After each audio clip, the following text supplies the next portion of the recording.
What's up, everybody? Welcome back to Guitar Wishes and your guitar wish of the day. It's very rare that we have somebody come in the shop here with such a background, and it's an honor that he was able to sit down and talk with us today. Ladies and gentlemen, this is Nikita Koloff, the Russian Nightmare. How you doing, man? Comrade!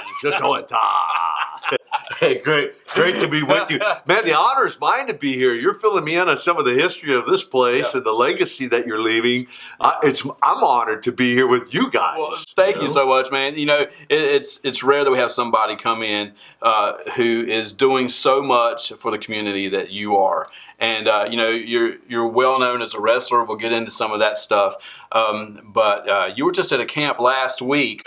You've got a program called Man Camp. Yep. With you and another ex-wrestler, Total Package. That's right. Lex Luger. Yeah. That's right. A couple of legends conducting Man Camp. Tell me about that. Well, God gave us, he and I, a vision for this back in 2015. Let me back up a little bit more. God reconnected us in 2006. 6 weeks after he gave his life to Jesus. Mm-hmm. I gave my life to the Lord about 11 months after I left wrestling in 1993. And he and I did not see each other for probably 11 or so years as he continued on in his career, and I stepped away by choice to walk away from the business. But the Lord reconnected us in Phoenix, Arizona at an Christian athletes conference out there, and we just began to mentor and disciple him. We began to do ministry together through those years. And then 2015, he moved up to the Carolinas, lived with me for about 10 months, and then we birthed, God gave us a vision for this camp and conferences. The conferences are called Man Up, and just a man up. It's time to man up. Right?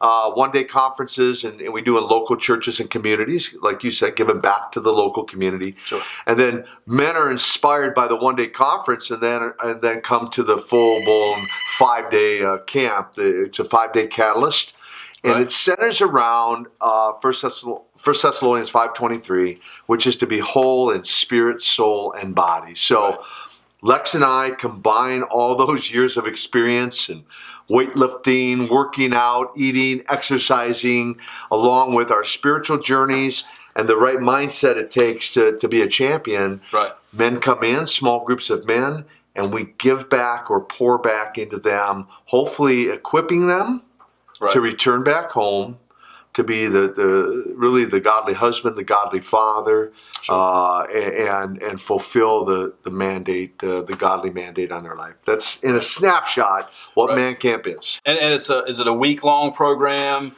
or is it something that happens once every quarter? How often do the camps take place? Right now we're doing them one in the spring, one in the fall. Mm-hmm. And so the reason we had one just last week, it was originally scheduled in April. Right. But amidst all of the craziness, we had to shift the dates. We'll do another one in October. Mm-hmm. And so currently we're just doing them twice a year. I'll do a lot more of the Man Up conferences. Sure. And then currently 2 of those. And it's a 5-day catalyst. So it's not for the faint of heart.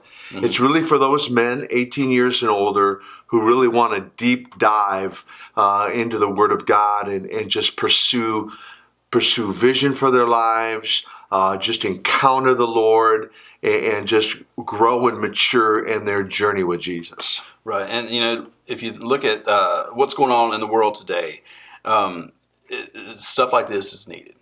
You know, there's definitely a need for this. And what do you see as being one of the major things that could help what's going on in society today? It's just touching these men one at a time. It's a great question. A good friend of mine, evangelist friend of mine, just recently made this comment, and I'm like, ooh, I like that. He goes, LOL used to mean laugh out loud. Now it means lack of leadership. That's good. It is good, isn't it? I'm like, oh, I'm stealing that, Frank. I am stealing that. And so there is, by my estimation, my view, I mean, I've traveled to 30 different countries. I've been to all 50 states now, minister all over the planet.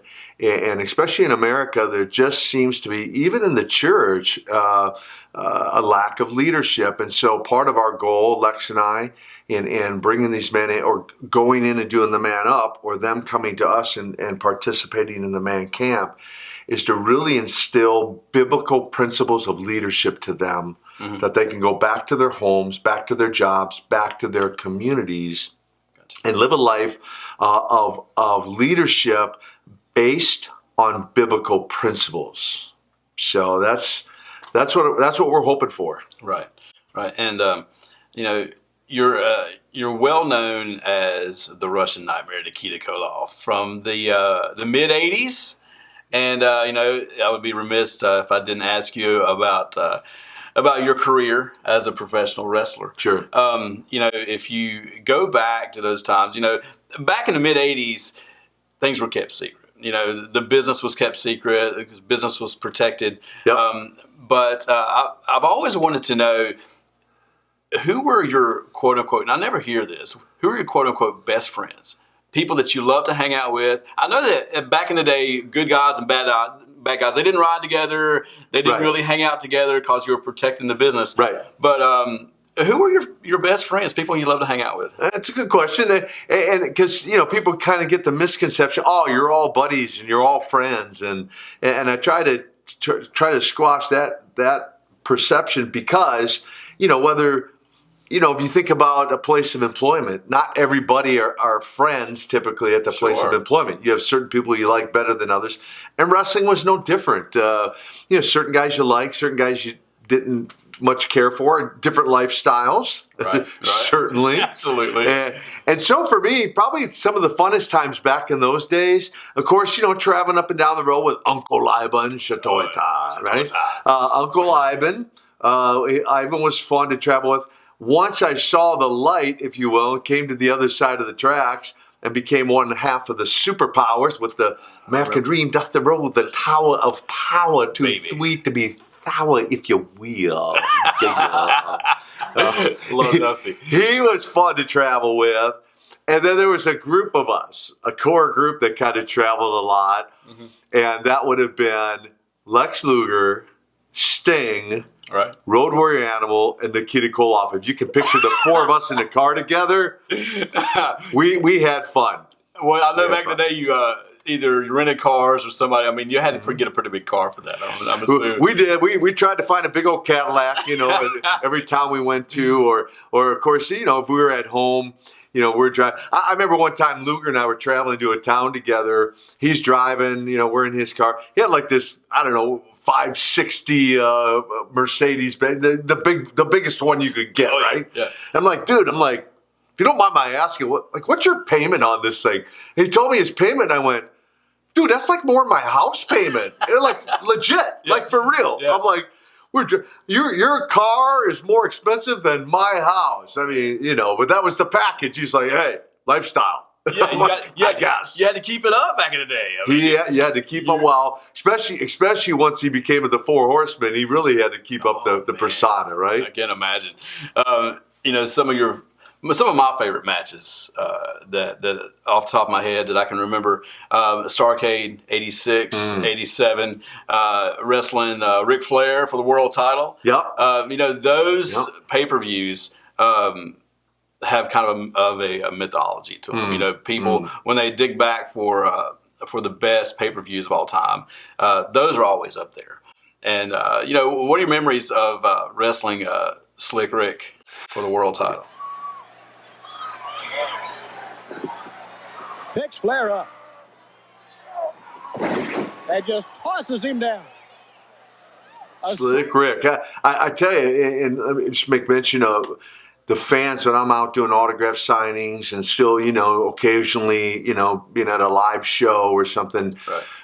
The way the fans have phrased it to me is the golden era of wrestling. Oh, yeah. The 80s and the early 90s. The golden era of wrestling. Absolutely. And so a lot of classic matches. Of course, Rick, one of the favorite memories is the very first match I ever had against him. Now, you mentioned Starrcade, but let's back up to 1985 and the very first ever Great American Bash. Absolutely. I'm just 13 months new to the business. Wow. And I'm already World Tag Team Champion with Uncle Ivan, World Six-Man Champion. Now I'm wrestling the Nature Boy for the World Heavyweight title at the Great American Bash. And to say, I wasn't nervous would be a lie. I mean, 35,000 people, 13 months in the business.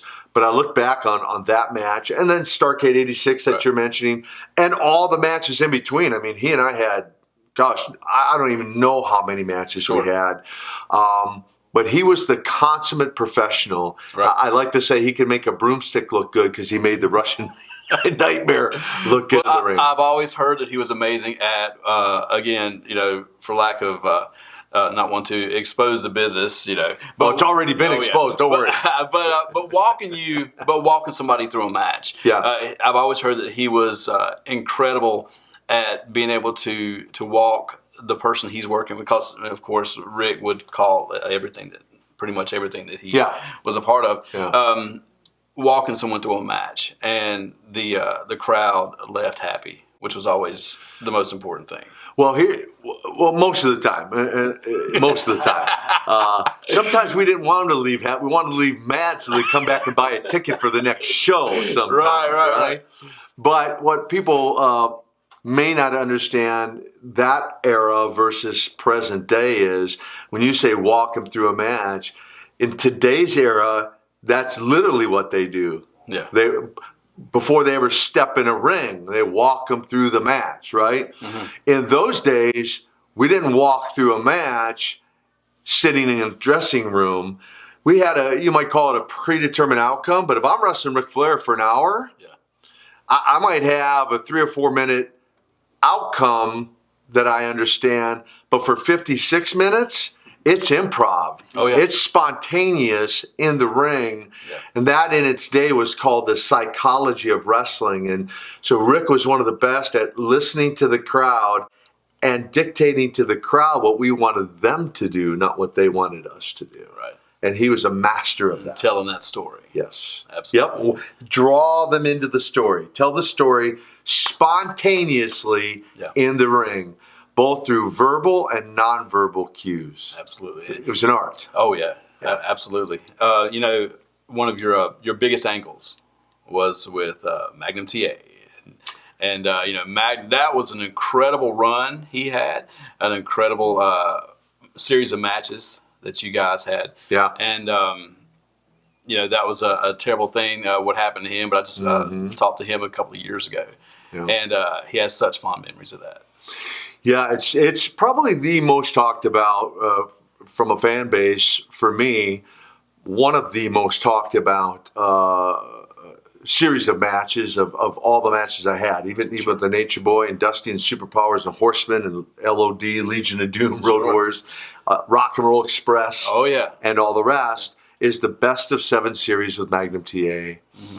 And it was interesting. I was interviewed on a podcast recently, and they were asking me, what if he hadn't had the accident? Would Nikita Koloff have become a good guy? It's a great question. That's a great question, yeah. And truthfully, I don't know that I would have, because he was being groomed to step into Flair's shoes, to become that next consummate world champion that Rick was. And Terry had the look, he had the whole little mustache, all-American look, and he had the ability to carry it and make it happen. And of course, because of the best of 7 for the U.S. title, I'm certain we would have went back and forth for that world heavyweight title. That belt probably would exchange hands a few times between him and I. It would have been a years-long program. Or longer. In those days, there was program. I started wrestling Rick in 1985, and I wrestled him through the majority of my career. And so, I don't know. Incredible memories. And Terry and I just had such great chemistry with each other that may have carried on for several more years into the future. But of course, the unfortunate, tragic accident that he had ended his career, and the rest is history, as they say. And lo and behold, I became a superpower. So, that was incredible what happened with him, and it turned his life in a different direction. And when I spoke with him, it wasn't for an interview. We were just talking at an event, and he said that I asked him if he would take it back. What happened to him? And he said he would not. Yeah, you remind me of what Lex just said at the camp last week. I mean, both stories. So for him to say that is a pretty amazing statement for him to say that in the journey that he's been on. And we still do things together. In fact, I think in Kentucky in August, we're going to perhaps do a road story together and talk about the best of 7 at a church up there in Kentucky. Yeah, at an outreach to the community. Right. And we're going to do that. And because Lex said something similar at the camp last week when he was sharing how, he's been stripped. He went from a 275-pound chiseled frame to now about a $175, about 100 pounds less. Right. And he said to those men at camp last week, he was talking about health and wellness and taking care of your bodies and how much more important it is now for him to take care of his body. Right. And he said this. He said, truthfully, I'm healthier now than I was in those days. As much as people looked at that chiseled figure, he made that statement. And he said, I wouldn't trade it for all the amount of money in the world. I'm thankful because the Lord showed me how I didn't need that muscle suit to be effective for his kingdom. So he stripped me of the suit and humbled me and showed me and allowed me to be a voice for him without all that persona. Right. Because mental health is amazing. Mental health, spirit, soul, and body. Yeah. The soul being mind, will, and emotions. That comprises the soul. Right. The mind, the will, and the emotions. And so, one of the things that whether I'm at Man Camp or Man Up or anywhere else, preaching in a church service, or just out on the street talking to people, my hope is I can impart some sort of encouragement to them to be healthy in all these areas of life, mentally, physically, emotionally, spiritually. Just be if you might want to say, not the total package, but the whole package. The whole package. The whole man, the Absolutely. whole woman. Yes. Where can someone go online to find out more about Man Camp, the Man Up series, or just about you in general? Well, of course, social media, Twitter, Instagram. I'm usually posting something encouraging and positive every day. Nikita Koloff with the number 1 behind it. Facebook, I have a presence on Facebook. The real me, because it's funny how many other people want to be me. Oh, yeah. The fake accounts. Everywhere. Apparently, I guess. I don't know. I guess flattered by that, But the real me on Facebook, they'll look for a picture. I'm standing in a river with Jason Sanderson and a guy known as the $1 Million Man, Ted DiBiase. Ted, absolutely. And any guess what river we'd be standing in? I'm going to guess the River of Jordan. The Jordan River is exactly right. We were there on a pilgrimage and we were baptizing each other in the Jordan River. Wow, incredibly emotional experience. So that's the real me on Facebook. A couple websites, koloff.org.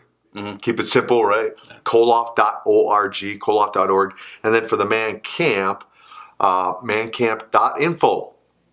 Mancamp.info. And so that's how they can connect with me. And I love to connect with not only all the wrestling fans, but those one thing that's interesting to say this real quick is even when I'm out doing autograph signings and those sorts of things, is what's incredibly humbling now is in the early days, it would be like, hey, we saw your match at Starrcade against Ric Flair. We were there live. Right. I recently did a drive-in church and the pastor introduced me. I had no idea. He goes, I've been 2 live matches my whole life. He goes, and one of them was in the Charlotte Coliseum when Nikita became a good guy and came to Dusty's aid in the cage. And he described that night, right? And I was like, oh my gosh. But for me now, it's the stories of it. I get more of this than hey, I remember that match. This match is, man, you came to my church 9 years ago and here's the message you preached. Yep. And I'm like, wow. That's powerful. Well, I mean, one, I'm grateful, humbled that they remember I came to their church. But secondly, here's the message you preached. I'm like, wow, so yeah, so incredible. Leaving a legacy. What do you want the legacy to be when people look back at Nikita Koloff? I'm going to take that a step further because, there's a lot of talk, especially among men, about leaving a legacy, right? And I was just reviewing. I'm going to be doing a corporate talk for a Christian company in Aiken, South Carolina. I was reviewing last night, making some notes and reviewing. I've written 3 books: Breaking the Chains, Wrestling with Success, Developing a Championship Mentality, Nikita, A Tale of the Ring and Redemption. We're actually adding 3 brand new chapters, 3 or 4 brand new chapters and more pictures to that book. Okay. Updating that and bringing it even more current. Will that be available on the site? Amazon. We'll get it uploaded onto Amazon and other places. I'm excited about that. We just spent 3.5 hours editing that this week, the new chapters, and that's where you get the full story, the whole story of Nikita Koloff in that book. And then I'm working on a brand new book, a 4th book as well right now. So never in a million years would I thought I ever would have been a book writer. Never dreamed of being a pro wrestler, as they say down here. Hey, ain't you one of them wrestlers? Apparently, I do that wrestling, yeah. And never in a million years would I dreamed I'd be an evangelist traveling the world, sharing the gospel, the good news. But God in His grace and His mercy, that's what He's called me to do now. Yeah. Using wrestling as a platform to put that word out there, Yeah. So I think That's I got amazing. a little off target No. of your question, but that was just on my heart to Absolutely. share, And I wanted to talk about your ministry for a second. You said that you were injured in your last match, and that was in 1992, I believe. Yeah. And 11 months later, Mhm. you gave your life to Christ. At that point, now, did you go straight into becoming a minister at that point, or did you just dive deep into your church, your local church? Tell me about the transition from a wrestler to minister. Yeah, it's been a wild ride. This whole journey of mine has been a wild ride, and certainly that part of it. Leaving wrestling under my own terms. Van Vader was my final match, and he had an unfortunate history of being reckless, and I experienced some of that. It wasn't career ending, but it was 2 injuries actually in the same night. But through rehabilitation, I made the decision, I'm done. I'm walking away, right? I've been kind of coined the Barry Sanders of pro wrestling for the football fan out there. You'll get that. You'll go, ooh, I get that. And then lo and behold, met a Christian couple through other business relationships and invited me to their church. I didn't grow up in church. Just like if you hadn't figured out by now, I didn't grow up in Russia. I'm sorry to burst somebody's bubble. I grew up in Moscow, Minnesota. I'm kidding. There's no Moscow, Minnesota. But I didn't grow up in church, but I'd heard the gospel message. I'd heard the plan of salvation. I had the understanding up here, but it never made that 18-inch trip to the heart. Never made that trip.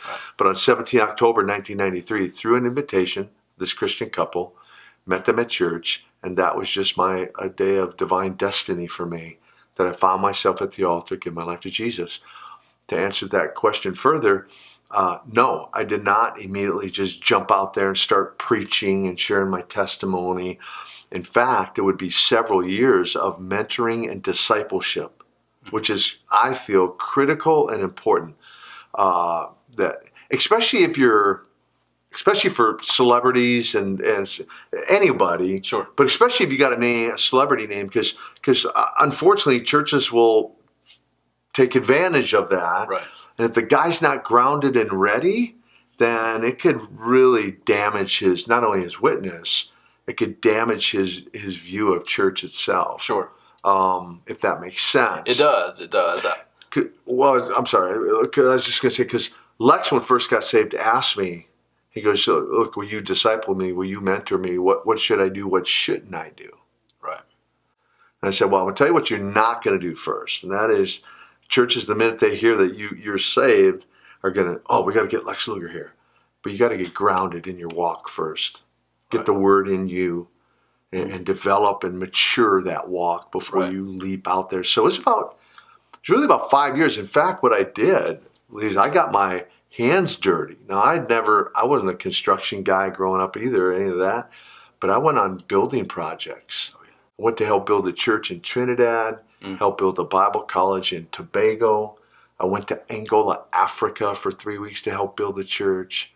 And so I just went to serve first. Right. And then from serving, doors began to open up in 1998. So 5 years of discipleship.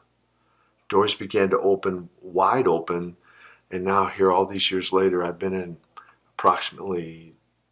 in approximately 1,200 churches, 26 different denominations. I've traveled to 30 different countries all over the U.S.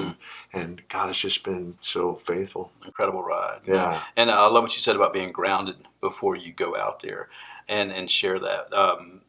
There's been other, I'm not going to mention names, but there's other people in the business who have been saved, and they're going out and they're preaching the word. But some of them I just don't find as believable as they want to project that it is. Right. And I love the fact that you went out, got your hands dirty, and really cemented yourself into that before you... No pun intended there, by the way. See, I was carrying big blocks of cement. and it didn't take me but a couple days to go, I think I'd like to lay these blocks instead of hauling from that big pile over to this bricklayer. So anyway, but yeah, it is. And again, I mean, God knows the true heart of a person, but let's face it. In fact, I had this conversation the other day. God knows the true heart and the true motive of an individual. Sure. And if their motives are not pure, there will be a day of reckoning. We will all stand before the Lord and answer for our lives. What did you do with it? I gave you life. What did you do with it? Yeah. And even in the realm of Christianity, if there's guys, men and women out there and others who are not out there with the purest of motives, well, they don't have to answer to me, but they will one day answer to God. Right.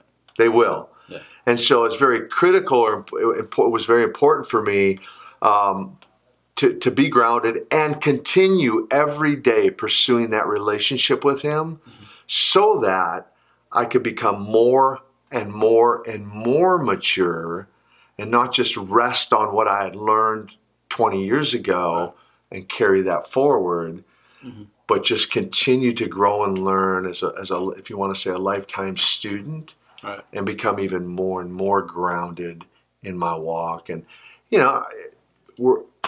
every one of us there are no perfect people, right? Just Jesus. But in the midst of even all of our flaws, God will use us in spite of ourselves. I found that to be, thank you, Lord.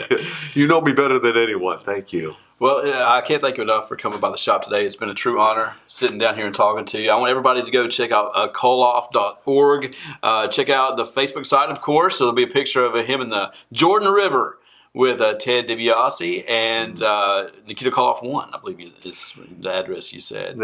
Yeah, for Instagram and Twitter, then Nikita Koloff with the number 1 behind it. That's the real me on Instagram and Twitter. And man, I'm still just kind of fascinated. I'm looking around at all these guitars and stuff and hear the story about this place and just fascinated by your story as much as you might be interested in my story. This is amazing. Come down, check. Either go online and buy one of these guitars or come on down to the store. Hey, you never know who you might run into in the store. That's right. Go. You might get a headlock. That's right.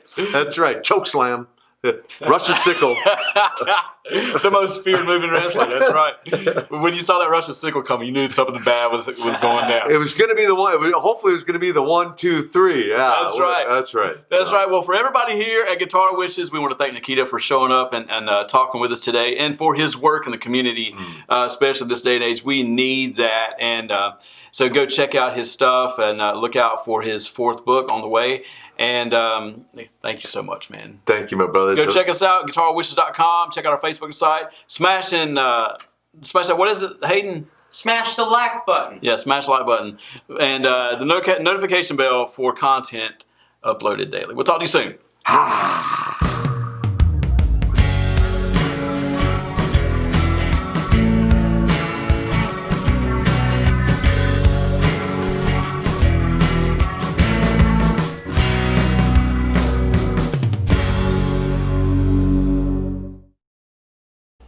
cruising for a bruising.